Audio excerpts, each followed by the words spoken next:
आज बनवूया फक्त 3च गोष्टींचा वापर करून कुठल्याही सणासाठी आणि स्पेशली रक्षाबंधनसाठी बनवली जाणारी खास मिठाई ओल्या नारळाची बर्फी।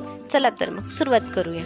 इथे मी एक मोठ्या आकाराचा नारळ फोडून घेतलेला आहे। याच्यातून आपल्याला नारळाची वाटी काढून घ्यायची आहे। तुम्ही असंच्या असं गॅसवर गरम करायला ठेवायचं, सहज वाटी बाहेर येते किंवा अशा पद्धतीने ठोकून काढलं तरी चालेल। आता आपण याची साल काढून घ्यायची आहे। काळा कडक भाग आपल्याला याच्यातून काढून घ्यायचा आहे। स्वच्छ धुवून घ्यायचं आणि पुसून मग आपल्याला याचे बारीक काप करून घ्यायचे आहेत। काप खूप बारीक करायचे नाहीये, फक्त एवढ्या आकाराचे करायचे आहे की मिक्सरमध्ये ते छान वाटले जातील। इथे माझ्या जवळपास सगळे काप करून झालेले आहेत। आता एक मोठं मिक्सरचं भांडं घ्यायचं आहे व त्यात हे घालून पाणी वगैरे काहीच न घालता आपल्याला वाटून घ्यायचं आहे, तेही अगदी बारीक। वाटून झाल्यानंतर आपल्याला चेक करून बघायचं आहे की आपलं कसे वाटण झालेलं आहे। याच्यात अजिबात खोबऱ्याचे तुकडे राहता कामा नये, अशा पद्धतीने। आता आपल्याला पाक तयार करण्यासाठी कढई गरम करायला ठेवायची आहे। इथे मी पाऊण कप साखर घेतलेली आहे पाकासाठी।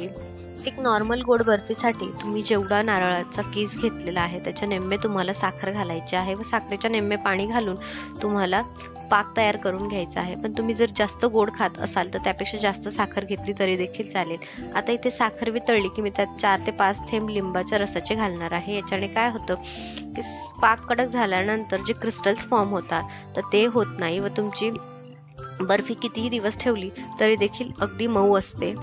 आता इथे एक तारी पाक तयार करून घेतलेला आहे व तिथे मी 1.5 कप माझा नारळाचा किस घालणार आहे। आता हे मिश्रण आपल्याला तोपर्यंत चाळत राहायचं आहे जोपर्यंत हे पूर्णपणे कोरडं होत नाही। पण लक्षात ठेवायचं आहे की आपला मिश्रण अजिबात करपता कामा नये, त्यामुळे गॅसची फ्लेम ही अगदी कमी ठेवायची आहे व कंटिन्यू आपल्याला त्याला चाळत राहायचं आहे अशा पद्धतीने। असं हळू शिजवल्याने आपला जो नारळाचा किस आहे तो पाकामध्ये छान शिजला जातो आणि तो खूप रुचकर लागतो। त्यामुळे आता जोपर्यंत आपलं मिश्रण शिजतं आहे तोपर्यंत आपण दुसरी तयारी करून घेणार आहोत। मी इथे एक ट्रे घेतलेला आहे चौकोनी आकाराचा, तुम्ही गोल आकाराचं ताट घेतलं तरी देखील चालेल। त्याला 1 चमचा तूप लावून घ्यायचं आहे, जेणेकरून आपण जेव्हा याच्यात आपलं मिश्रण काढू ते खाली चिटकता कामा नये त्यासाठी। तुम्ही तुपाच्या ऐवजी तेलाचा वापर देखील करू शकतात। आता इथे आपलं मिश्रण देखील छान कोरडं झालेलं आहे, तर याला 2 मिनिटं असं चाळत भाजून घेऊ व त्यानंतर आपल्याला ट्रेमध्ये काढून घ्यायचं आहे।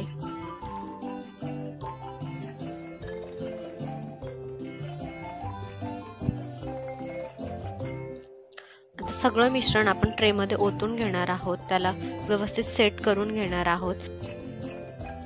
इथे मी आधी हाताने सगळं मिश्रण व्यवस्थित सेट करून घेतलं आहे, नंतर स्पॅच्युलाच्या साहाय्याने त्यांना फिनिशिंग करून घेतलेली आहे, जेणेकरून ते छान दिसेल। आता आपल्याला किती थिक ठेवायचे आहे बर्फी त्यानुसार आपण मिश्रण सेट करून घ्यायचं आहे।